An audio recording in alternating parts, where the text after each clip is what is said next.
起来，起来说。来，你坐下啊。二小姐，你坐。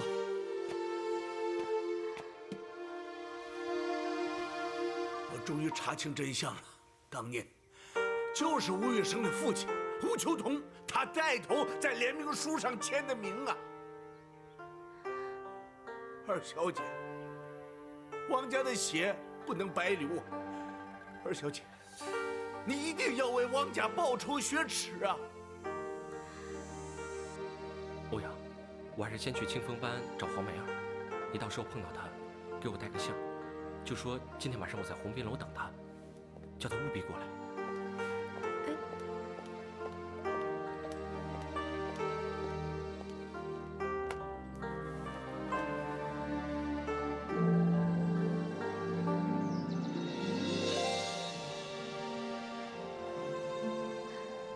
苍天在上，菩萨有眼。我汪家被人陷害，惨遭灭门大祸。我是汪家的后人，竟然嫁到了仇家。我对不起祖宗，对不起家人，对不起死去的双亲。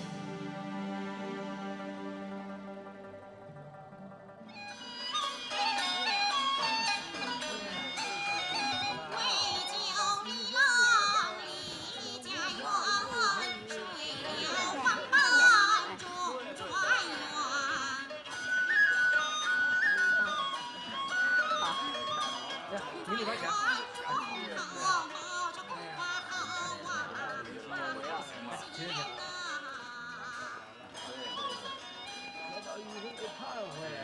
这边请。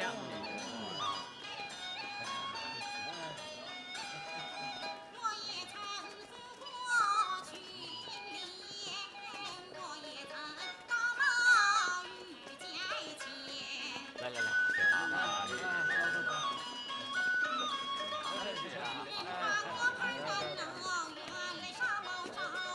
来，大家坐。坐。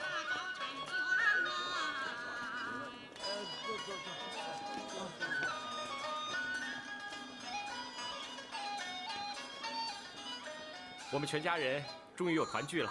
是啊，是啊。团聚了。少爷，少爷，什么事？二太太她来不了了，为什么？她身体不适。什么身体不适啊？白天我还看见她往清风班跑呢。要你多话。哦，少爷啊，您看长辈们都来齐了，还要不要等他？不等了，开宴。好。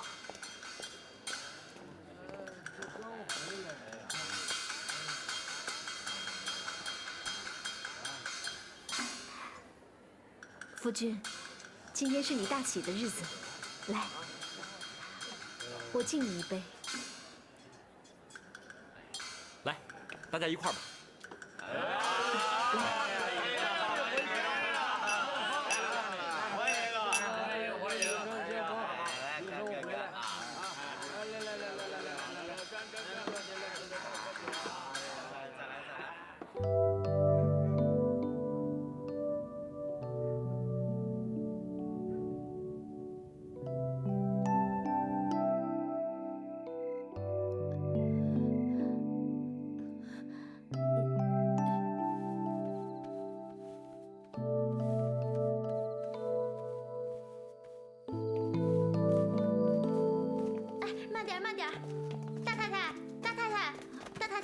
怎么回事啊？您一走，他们就一个劲儿的灌酒，少爷一高兴就喝多了。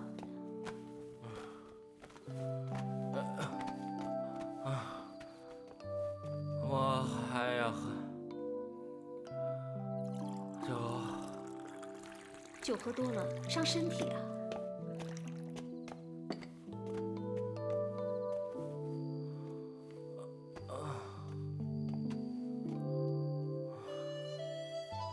大太太，少爷晚上要是难受，您就用温水给他擦一擦，这样会舒服一些。知道了，你们先回去吧。是。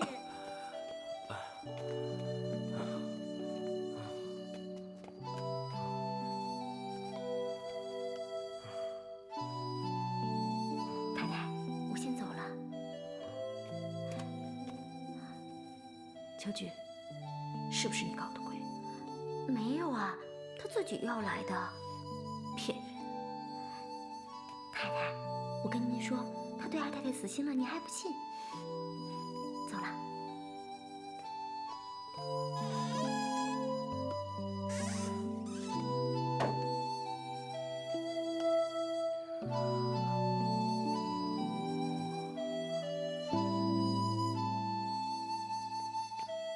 田管家，二太太这回彻底没戏了。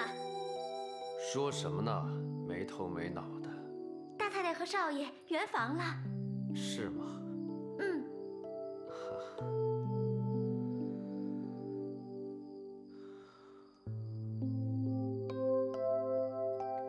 阿弥陀佛。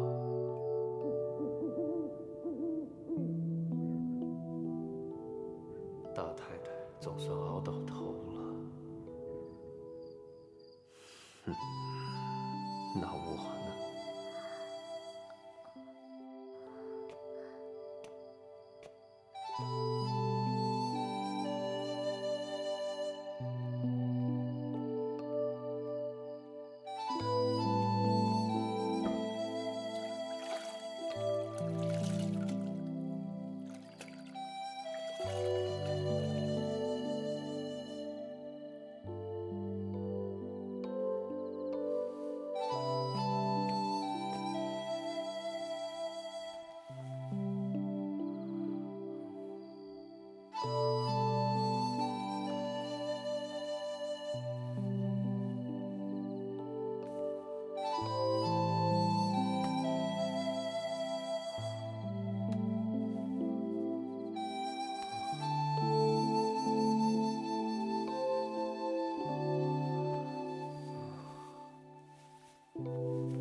二小姐，你嫁的可是仇家呀！你看清楚，这当年向太后举报汪文谦学士的举报信，可是出自吴宇生的父亲之手，为汪家报仇雪耻啊！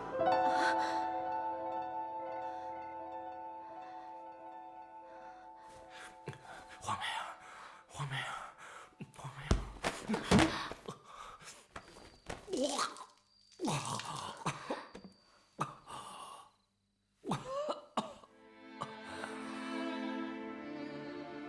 没想到你在北京吃了这么大的苦，我觉得还是把这事告诉雨生为好。他刚脱离牢狱之灾，我不想拿这些事情给他徒增烦恼。不，你要告诉他，你要让他知道，你为了吴家付出了多大的代价，让他知道你为了救他，失去了一次做母亲的机会。不必了，现在那已经不是我家了。怎么会这样说呀？你到底在想什么？不知道，我现在心里乱得很。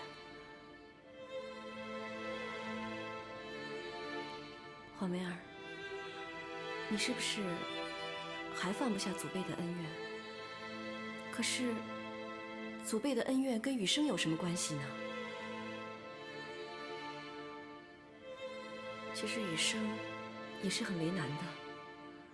作为男人，他要为国家奔走呼号；作为儿子，他要在母亲膝下俯首贴耳；作为一家之主，事无巨细，面面俱到；作为丈夫，却不知道妻子对他爱恨交加。他没有做过任何对不起别人的事。你这样出走，对他不公平。其实我也很想忘掉这一切，可是每当我被噩梦缠绕的时候，总是难以释怀。难道你真打算离开他吗？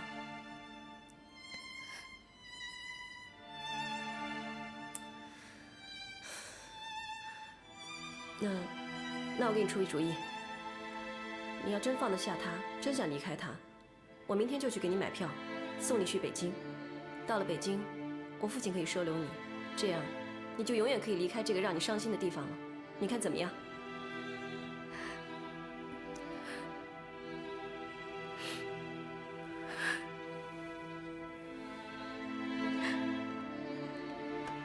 黄梅儿，我知道你心里根本放不下雨生，你根本就骗不了我，也骗不了你自己。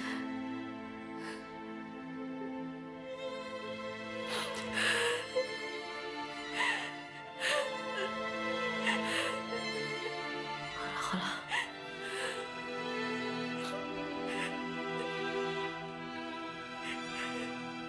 听我一句劝，回去吧，好不好？嗯，好不好？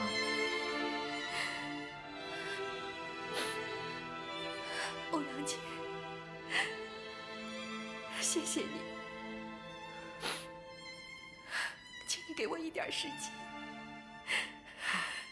好，我给你时间，但是你要答应我，过2天回到雨生的身边去。这2天啊，你不要沾凉水，也不要吃什么凉东西，照顾好自己的身体啊！别难受了，不哭了啊！没事的。哎，少爷，少爷，我可听说吴宇生昨天从大牢里放出来了。啊，我知道了。看来他们家的钱比少爷的面子大啊！是我让他们放的。为什么？嘿，我正要告诉你呢。他放出来，你要想办法盯住他，有什么情况马上向我报告。为什么？哪来那么多为什么？让你盯你就盯住，不管他跟什么人接触，到过什么人家去。可他家那么大，前后好几个门呢，我怎么盯得住？你傻呀！单靠你不行，你不是有内线吗？那个巧菊这个时候正好派上用场，啊！好。嘿。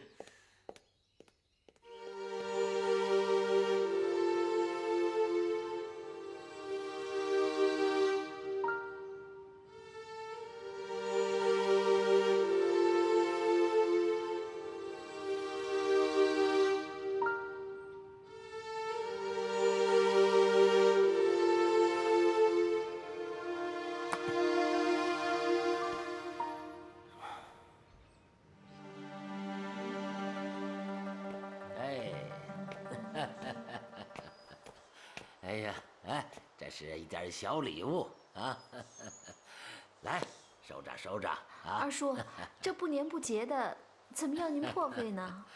昨天呐，我听说雨生和你行了圆房之礼，我这一族之长，总得有个表示吧。他昨天喝醉了。嗨，喝什么多了少了的。他能够到你那儿去，我就高兴啊！这左邻右舍我看了一圈，上哪儿找你这么贤惠的媳妇儿去啊？比起祠堂里那些名字刻在石碑上的女子，我差远了。哎，一点都不差。余生他呀，身在福中不知福啊！啊，哎，你说那个二太太她有什么好啊？哼！哎呀！这个二太太呀，她整天呢像个林黛玉似的，哎，动不动就耍小脾气，我最看不上了。这次我收了她的印章和钥匙，哎，她不敢跟我闹，她给雨生脸色看，哎，她还跑到学堂里还不回来了，她你看，二叔，不让她管家可以，还是让她回家住吧，免得让外人笑话。雨生虽然嘴上不说，可是这心里不高兴的。你呀，你总是替别人着想。哎，他不是别人，他是我丈夫。哎，对对对，是，哎，是。欧阳，我是真心真意接他回家的，你帮我劝劝他，让他跟我回家吧。雨生，不是跟你说过了吗？让他在这儿待2天，过2天他自然会回去的。不对，他肯定有什么心事。欧阳，他到底是怎么想的？你告诉我呀。我也不知道。哎呀，男人永远搞不懂女人想些什么，我跟他之间好像永远隔着一层。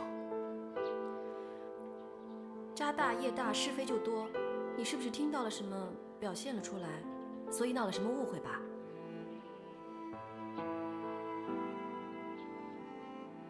前一段时间在监狱的时候，我确实误会他了，是我不对。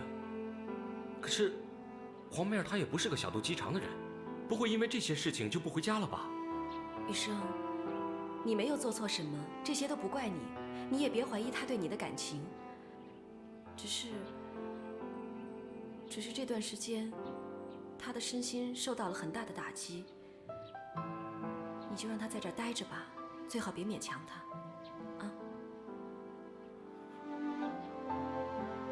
欧阳，你要不帮我的话，我就不走了。这样，我劝劝他，劝好了，我亲自送他回去，行了吧？小菊姑娘，今年18了吧？嗯。该为自己打算打算了。你们家少爷不肯娶你，你总不能一辈子待在吴府吧？有机会，我帮你介绍个好人家。我的事不用你操心，大太太会为我做主的。哼，你们家大太太自身难保，还给你做主？谁说的？这次少爷回来，对我们家大太太可好了。我知道了，你还是想留在吴家。不过，你要是铁了心想留在吴家，唯一的办法是要撵走二太太。不用我撵，这次从北京回来，他就和少爷闹僵了。少爷赶他走，他一赌气啊，又跑到学堂去了。哦，为什么闹僵了？二太太有外心，我以前就和少爷说过，少爷他不信，现在啊总算明白了，连管钱的印章都交给二叔老爷了呢。哦，黄梅儿，刚才雨生来找过你，他说一定要向你当面道歉，要不是我劝他，他就坐这儿不走了。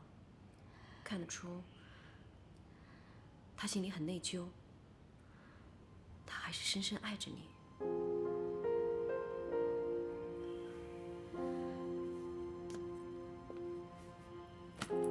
我知道他很爱我，可是我还是不能回去。我觉得你现在应该把个人的事情放在一边，以国家大局为重。你现在应该回到雨生的身边去，帮他查找案件的线索，这关系到国家的命运。黄梅儿，你一定要担负起这个使命。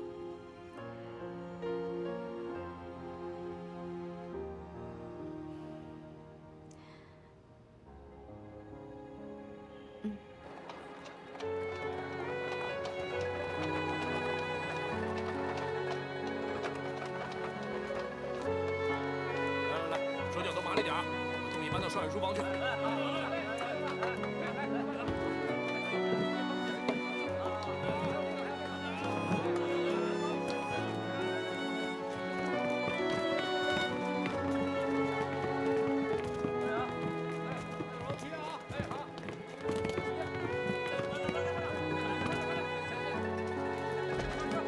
快点啊！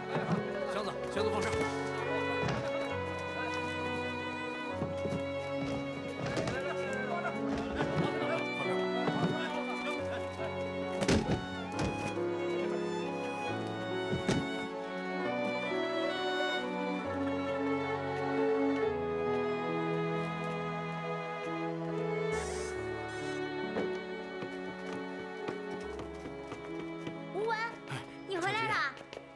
刚下的船。哎，听说少爷放出来了。多亏大太太拿出私房钱，保少爷回家养病。你要是等二太太救少爷，等到猴年马月了。巧菊，话怎么能那么说呢？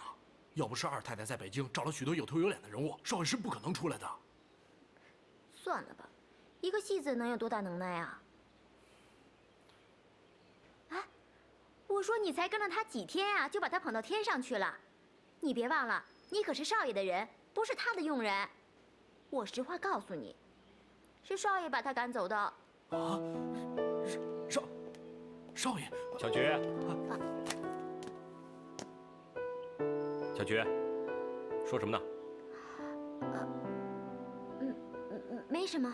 少爷，巧菊说你把二太太赶走了。没，我说是他自己赌气跑出去的。小菊，不许胡说，该干嘛干嘛去。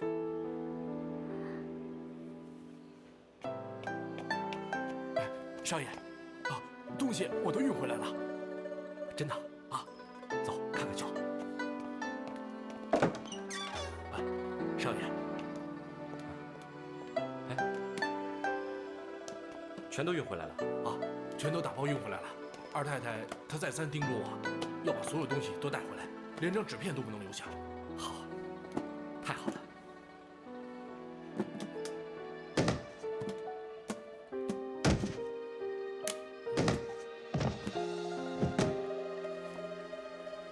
少爷，您在找什么呢？我帮您找。不用了，连我自己都不知道我要找什么，你怎么帮我？少爷，二太太真的离家出走了。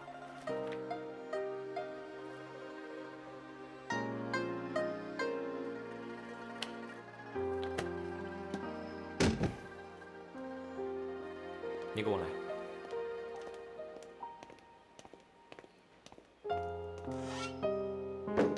少爷，你有什么吩咐啊？我问你，北京的宅子买了没有？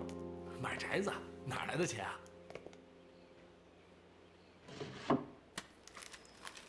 你看，这不是二太太发的电报吗？上面说她在北京买了宅子。这不是二太太发回来的电报啊！这是电报局亲自送过来的，怎么会有假？可是，每次往回发电报都是我亲自去的电报局，这上面的电文全都是无中生有啊！我知道了，一定是有人在电文中做了手脚。少爷，那得去趟电报局。去什么呀？现在去还有什么用？他们顶多说一坐电马，赔点钱了事儿。看来我是被别人给愚弄了。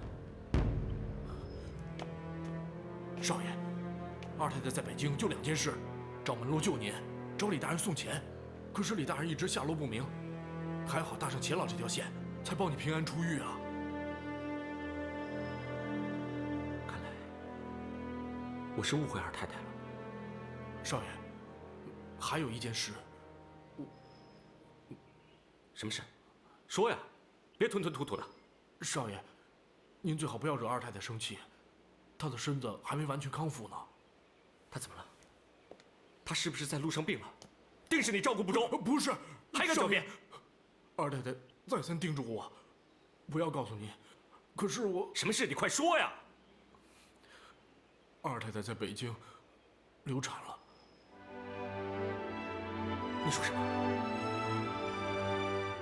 流产了？糊涂！你这个酒囊饭袋，还敢说你不是照顾不周？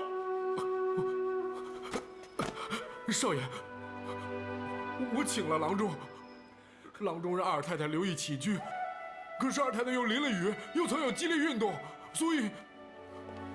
你说什么？你说你还请了郎中？我跟二太太呕吐不止，以为她身体不适，就请了郎中。郎中说二太太有喜了，让她留意。可是没2天就淋了雨。这雨是能停的呀，她为什么不避避呀？二太太那天本来应该在家休息的，可是为了营救少爷，她要去司法部拿回少爷被扣的东西。结果出来的时候，又遇上了大雨，正好侦缉队的人正在搜查，二太太被他们追赶，跌倒在泥中，导致流产。那他们为什么要追他呀？我也不知道。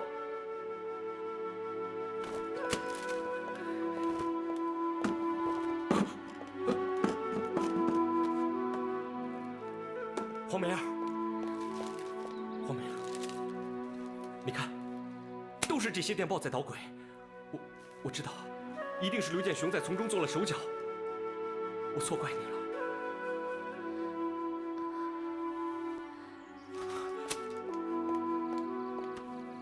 黄梅儿，让你受委屈了。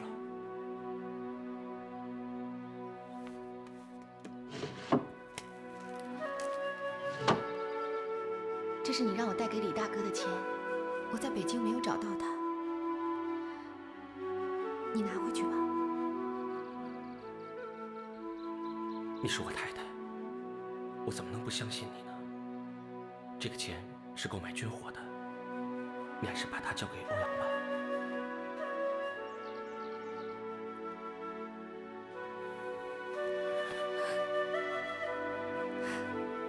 黄梅儿，对不起，孩子的事我知道了。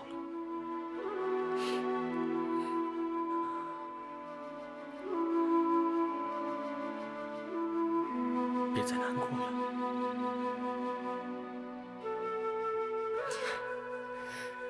没关系，我们还年轻，今后还会有孩子，会有很多孩子。等我们老了，我们一定会儿女成群。到时候，房间里堆满鲜花跟书籍。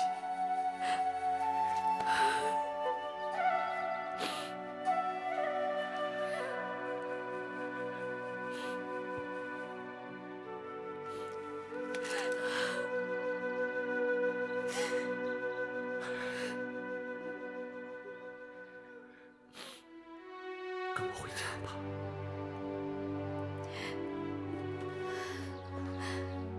雨生，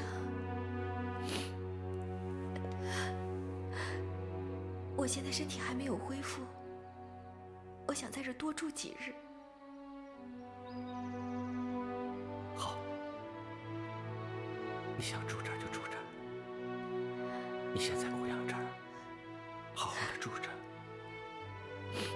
我会每天都来看你的。我想一个人安静一段日子。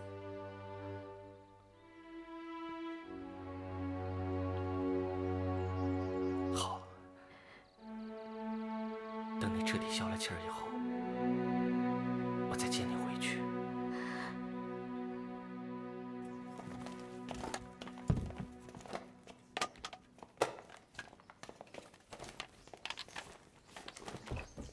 小雪，听吴文说这些衣服官府扣押过，拿出去晒晒晾晾，去晦气啊！哎，等等，这少爷是翻墙抓猫啊，还是上房摘枣啊？衣服怎么穿成这个样子了？把这件拿给我。嗯。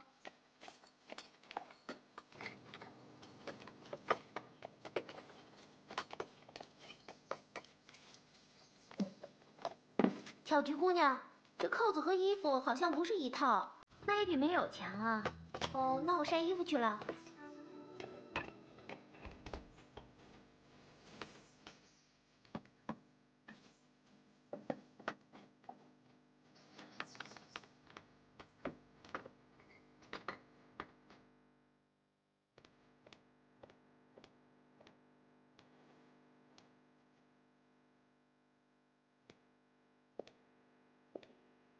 吴局长，哦，听说你找我？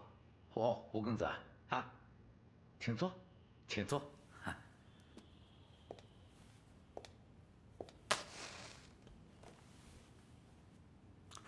我想跟你商量商量案子的事。你先看看这个，如果你同意呢，就在上面签个字。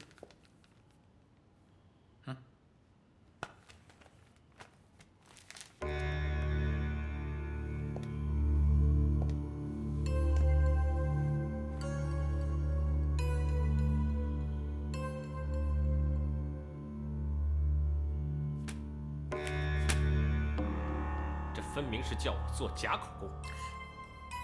机要室丢了档案，要说可疑，我这个局里面的人自然比李清泉更可疑，凭什么要把责任推向他？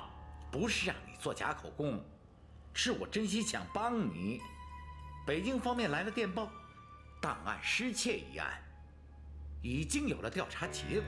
总统府的人在司法局的机要室捡到了一家客栈的钥匙牌啊，他们顺藤摸瓜，李清泉曾经就住过这家客栈，而且临走的时候他也没有把钥匙牌还上，说是遗失了。司法部的机要室本来就是个机要重地，李清泉根本不知道在哪儿。吴公子，只要你证明李清泉曾经向你打听过司法部机要室的位置所在，你就没事了。北京方面完全是妄加揣测，临人丢府。吴公子，你应该知道，保外就医不等于就没事了。你家的2个太太，为了这个案子，腿都快跑断了。要不是他们从中拉线，这个事情这不可能解决的这么快。鉴于你们家带头交了教育税，还有保金，我跟金道台商量了很久，建议你在这个口供上画押签字，彻底和李清泉划清界限，这样你就没有后顾之忧了。把责任都推到李清泉身上，这样太过滑稽。既然话都说到这份上了，我也不得不向你挑明了。你要是不在这上面签字，你的案子就无法结案。说的难听一点，你在家里养好了病，还得回来继续坐牢。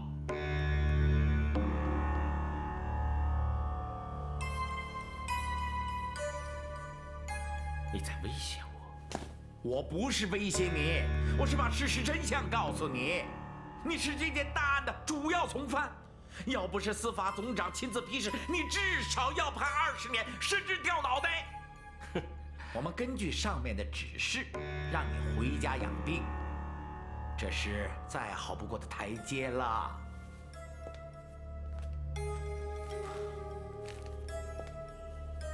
我也不想逼你马上签，你拿回家去，好好的看看想想，过几天再给我答复。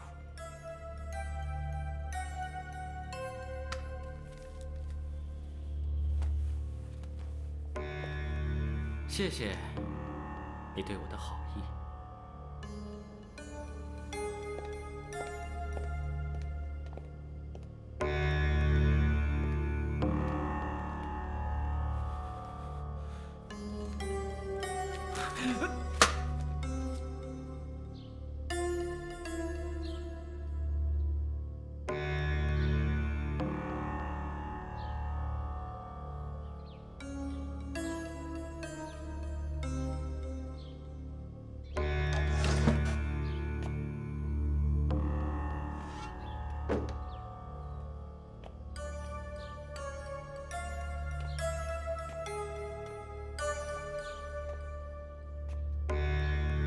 余生，怎么了？警察署的胡明九派人送来了这个，说让你3思而后行，在上面签个字。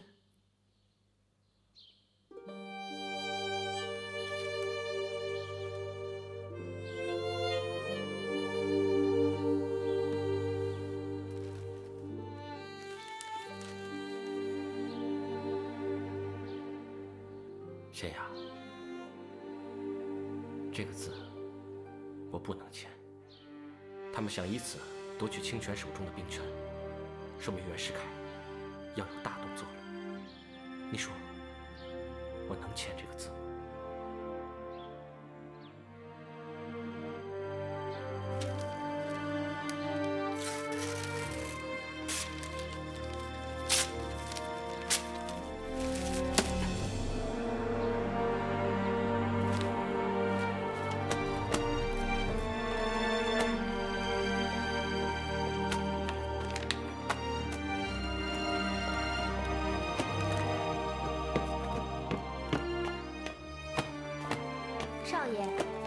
倒着忙着吧。二太太回来了，她在哪儿？在西厢房。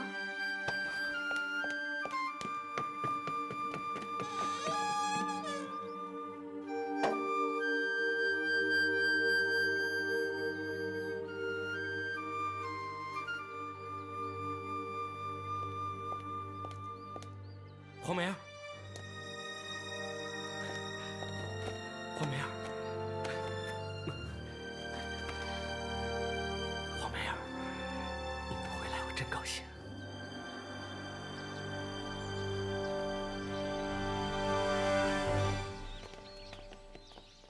大太太，大太太，大太太，田管家，哎呀，你干嘛跑得那么气喘吁吁的？有什么急事啊？这二太太一回来，少爷就屁颠屁颠的跑到她那儿去了。两个人在房间里叽里咕噜的，不知道说些什么呢。这不都说好了吗？这个家由大太太管。哎，少爷一见到那个戏子，又变卦了。那我们怎么办呢？不能让那个戏子留在我们吴家，一定要把他赶出去。嗯。